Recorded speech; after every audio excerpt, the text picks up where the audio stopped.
If you've missed us, it's been a while. We're going to do a Q&A. We have some fun things planned for the rest of this year, like a trip to Costa Rica, Disney cruise, New York City. Yeah, so a lot going on. We're going to bring you along. We've been in a season of growing fat and weird, but we're going to bring back some YouTube videos to our channel. But we figured we'd just start us off with a Q&A. It's going to be roulette. And whatever question I pick, we have to answer. Do discussions in marriage counseling ever cause contention afterwards? I don't think so. I think a lot of times you get to like fully flesh out the conversation. I don't think a lot of times he's like, all right, we're out of time, so just hold that thought till I see you again. I think you get to like kind of talk through everything, because usually, we don't leave on a weird note, I feel like.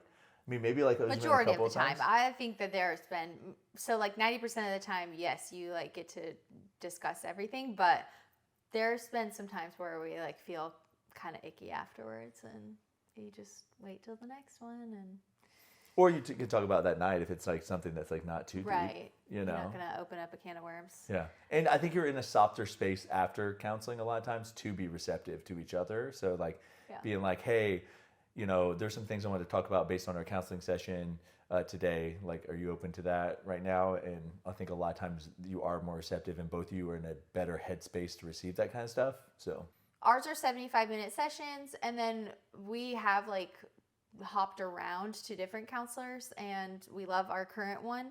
The past one, I will say, like a couple times it did kind of like he just like ended the session, and we're like, okay, we didn't really finish talking.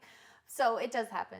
Yeah. But how to get out of our fitness rut and meal prep rut? Usually it's because you're bored and you're probably relying on motivation a little bit too much rather than like a routine and discipline. So try to find where you can build your routine. That's something that you will stick to, and like have support. Obviously it helps to have like a spouse support or like a friend supporting you. And then don't make meal prep too difficult. Like we literally just make ground beef and potatoes for lunches all week long, and we do that on Sunday, and it takes like maybe 20 minutes of prep and an hour time. Total. Yeah, like. Well, the potatoes take like an hour to make, but whatever. It's just like you put them in and you walk away. Yeah. But I would say, I was actually talking about this with someone. They just said, like, I'm not a very motivated person. And I said, motivation has nothing to do with it when you're talking about, like, long-term things, because that's so much more discipline. Do you think that someone that trains for an Ironman, especially, like, repetitively, is motivated every time? Maybe you're motivated the first time, but if you want to keep at something, you're going to need discipline and not just motivation.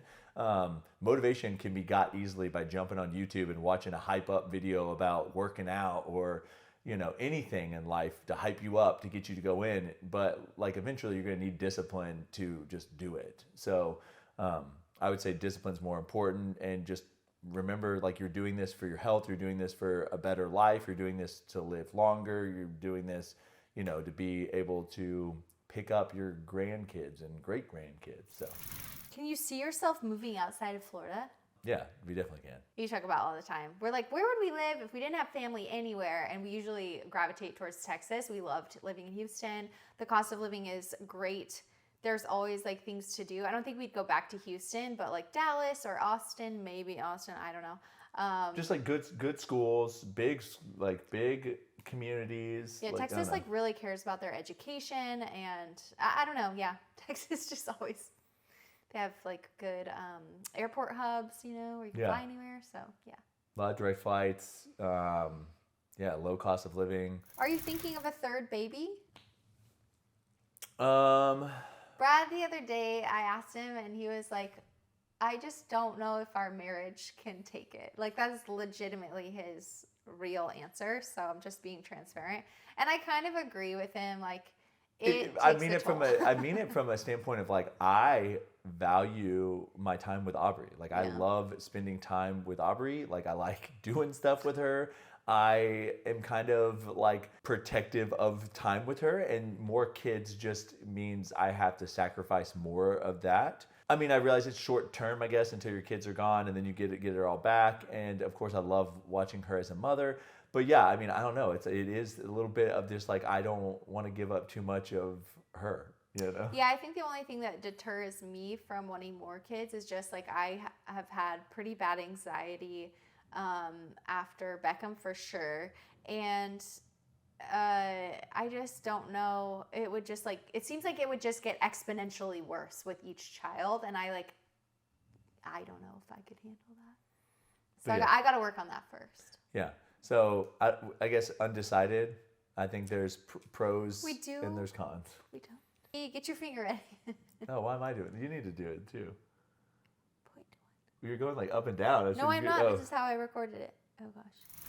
Do you still work out together? If not, has this affected your relationship at all? We don't still work out together. I mean, I can't say we don't. We did. Like sometimes we'll couple go to a weeks ago, CrossFit workout. I We'll would run say, together. yeah, like once a quarter we might work Yeah. out together. I think I miss it, but Aubrie and I just have like completely different training styles. I think that like, I don't know, like I enjoy like working out one muscle group, taking my time between each muscle group and like going. Aubrie likes to make everything High like intensity. a CrossFit workout. And I think that's why when she first started working out with me, she gained so much muscle mass because she was always a different strong style of because training, just like, yeah, the different style of training was much more like focused on hypertrophy. And then my running now, which I will say Aubrey's like dabbled into running. If she started running more, I definitely would run with her, but you know. We have very different paces. I would run slow. That's rude. Well, you meant my pace was faster, didn't you? Yeah, I did, but I So. just don't like to hear it out loud. Okay. Ready? I would run at your pace. That one. Oh my gosh. Did you know that your feet are perfect? So y'all get to see the real deal over here. You want to show them those toes? No, that's for our I also think those OnlyFans. feet are perfect. That one. How did you know your marriage could handle creating a business together? We did not know. I don't No. think you ever know. We knew it because we are... Had to do it. No, it was because the vows we made to each other meant that we are married until death do us part. So we knew that we'd be able to handle anything that comes at us. I will never forget like the moments that we had together, good and bad, in a 10 by 10 room, living in your parents' house, eating and printing off Shipping labels. cookies, shipping literally, labels. Like I'll never forget that. like living in me and you sharing a full-size bed and a desk in the room and We running our did whole business everything out of there. Yeah. With Miley pretty much in there 24/7 just because my parents like aren't huge dog fans. So she was pretty much in our bedroom with us all the time. Good times. Yeah. Oh gosh, how to navigate segs when one of you is really not into it at that moment? Just I don't know. be a world famous actor or actress, you know? I mean, I Make guess it at till the end you of the day, make it's just it. like, what are you doing it for? Like, if you're doing it for your spouse, then do it for your spouse. Like, I guess it's like, I At that always, moment, yeah. at that moment, right? Yeah. I at that equate it to moment- like if Aubrey and I had a date night planned, and then in that moment, like when the date night came, I had a horrible day. I have two options. I have an option to go to that date night and be in the date night with Aubrey and to have a good time and to like let go of everything that happened and just like be there for her even if I don't feel like being there, or I have the option to ruin that for her as well. And the way I look at that is I want her to have an enjoyable date night regardless of whether I had a bad day or whatever. And so I'm just going to I'm going to participate, I'm going to be happy, I'm going to do whatever, you know, to make sure that she has a good time at the date night. And I think, you know, that's the way I view those things is Or that just way, like, I guess sometimes it just takes 10 minutes of time to like warm up to it being a great idea, you know? So that could be the issue. It's just like you need to just give it some time to like warm up to it. Yeah, I'd say another thing too Get is into like it. communicate that. Like maybe you need to communicate that like, hey, I know that I promised you'd be this, or we have scheduled this, or I feel like whatever we're doing is leading to this. I need this in order to get there. So I need you to leave me alone for 10 minutes so I can like read a book or relax to mentally get there. Or I need X, Y, and Z to occur to get there, and just communicate those needs. So I think a lot of times people are much more receptive to meeting those needs in order to go to a mutual destination together than people think. I pick this one. If you had to give a yes/no recommendation on being a business owner, it would be Oh gosh, that's too like I think it's too hard for me to boil that It kind down. of depends on whether your business is like successful or not, or whether you really, really, really, really enjoy it or not. I'm gonna just, if you're gonna ask me to generalize it, I'm just gonna say no. Yeah, I don't think a lot of people are cut out for it. It's not even cut out for it. It's not saying that like it requires a different personality and skill set. I think a lot of people equate entrepreneurship to like this level of more superiority, almost like, oh, I'm better because I've had my own business, and I don't believe that at all. It's just it's a different thought process, different mindset. I know people that are super successful working for other people that will make more money than I will ever make. And if that's how you equate success, I just feel like that's how people equate success. But whatever. And then I know people that, are entrepreneurs and they absolutely despise it. So I don't know. Yeah. But in general, I would say no. More people are not cut out for it than are. 2 more questions? Sure. How do you delineate all of your roles as spouses, business partners, parents, etc., and like I guess keep them separate? Is that what they're asking? Yeah, or how do we delineate our roles? Period. Like how do we divide it? Yeah. Well, let's get nitty gritty here because I feel like people are always curious about this. So right now, all of Fat and Weird is obviously like led by Brad. I like help out with social media. Every penny that we make with Fat and Weird, we put in back into Fat and Weird. Therefore, the money that I make, and Brad makes some on social media as well with sponsorships and sales and whatever it is, that money is like our living money. So that's how we divide our business stuff. And then like roles at home, I definitely have more time at home to be more like a stay-at-home mom. I would say like 50-50. That's kind of like how my time is split. And then Brad is for sure full-time Fat and Weird every day. When you talk about delineating, because like you said that I run a lot of Fat and Weird and then you help with social media, what about like your own personal stuff? Because I mean like if we're going to talk about social media, we should talk about like your time spent on social media stuff. So I mean like your brand partnerships and your requirements there and stuff that you have to do there. I mean that's where you spend. Just like what it entails. Yeah, because I would say in general, how much time do you spend with Fat and Weird, and how much time do you spend on your personal stuff and things like that? I probably spend like 2 hours working on Fat and Weird every day, and then just as much time on my personal stuff every day, or less, depending on what's going on. I've definitely taken like some time off in the last year for sure, just trying to figure out like where I want to be as far as my coaching goes and my social media and like what I want for it. And then roles at home, I think like after work to kids' bedtime, like we're teammates. Like there's no 50-50 split. Like it's just like 100-100 for everything. And then, and I think like random stuff around the house, like, I don't know, like I'll empty the dishwasher. Aubrie empties the dishwasher. I'd say in general, I take the trash out, but also Aubrie still takes the trash out sometimes. It's just like, I don't know. I don't think that we have anything that's like, this is your job to do. And then when something comes up, like the HOA told us that we need to put more pine straw down, I got the letter. I was like, hey, Aubrie, do you have time to handle this? Like, can you do that? And she's like, yeah, I can handle that. And so she handles that stuff. Yeah. So it really is like more of like teamwork and communication. And I think we just like voice like, hey, I'm really busy. Can you handle this? And, whatever. The question of like childcare might come up too. And so it's like Letty goes to school a little bit during the day. And then we also have a nanny that comes in to take care of Beckham. So.